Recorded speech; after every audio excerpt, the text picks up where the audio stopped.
Ontem, 22 de setembro de 2010, a tribuna do Território Livre da Faculdade de Direito do Largo de São Francisco serviu de palco àqueles sobreviventes do golpe de 64, os mesmos que no passado soturno protegiam os portões de ferro do prédio vetusto, defendendo-se dos policiais militares encabeçados pelo então coronel Erasmo Dias. Os PMs atiravam bombas de gás lacrimogêneo pelos buracos abertos nas vidraças do prédio. Eu estava lá dentro. Consegui entrar antes do fechamento do gradeado, preocupado com minha mulher Ana Maria Babete, esta no pátio lateral que contornava o obelisco de Júlio Frank. Respirava sem querer ao lado ou perto de algumas outras, entre as quais se encontrava a então esposa do vice-governador, o veneno infiltrado pela soldadesca desatinada. Depois daquilo, a vida me conduziu a levar Cid Vieira de Souza, então presidente da secção de São Paulo da Ordem dos Advogados do Brasil, a assinar o projeto da Carta aos Brasileiros. Chegado o tal projeto, ou enviado pelas mãos de José Carlos Dias. Tenho em algum lugar nos meus arquivos implacáveis um exemplar primitivo do escrito. Naquele tempo as fotocópias não eram o que são hoje. Não havia computadores. Os tipos provinham da máquina de escrever. As cópias se faziam num papel chamado termofax e amarelavam a exposição contínua. Na verdade, havia dois textos, um construído no 6º andar da OAB, o outro concretizado a 4 ou 6 mãos, sob o influxo de Gofredo Silva Teles. Se houvesse um teclado à frente, ressoaria no tampo do piano o hino nacional. Cid Vieira resmungou para assinar o que não era dele. Não por medo que não o tinha sequer mínimo, mas por achar melhor aquele provindo da corporação. Eu me recordo muito bem de lhe ter dito: assine isto, embora não sendo seu, porque o cavalo passa e você não participa da restauração da democracia brasileira. Cid rubricou a carta aos brasileiros.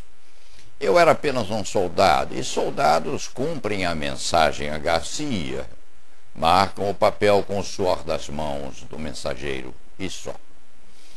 Unidos, repita-se, naquele território sagrado adiante do claustro do mosteiro, ontem, intelectuais brasileiros em geral, estudantes, advogados e uns poucos juristas, leram o manifesto transcrito a seguir.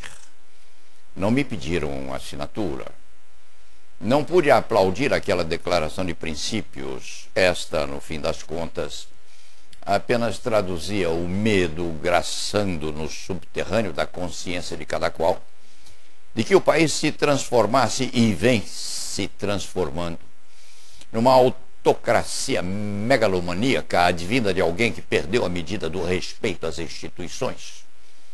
Afirmava Pirandello, se a memória não falha, isto advém de Pirandello, num de seus escritos famosos. Assim é, se lhe parece. Desgraçadamente assim é.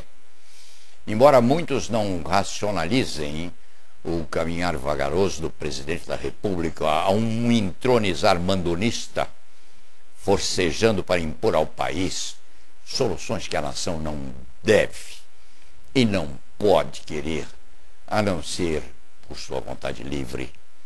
Na medida em que o primeiro mandatário se mumifica numa espécie de Padre Cícero, fazendo o que quer e excomungando a cuspir blasfêmias contra aqueles que não lhe admitem as ordens, nisto sofre a própria imprensa, a mesma que acordou, quiçá, tarde demais, para a monstruosidade do tamponamento.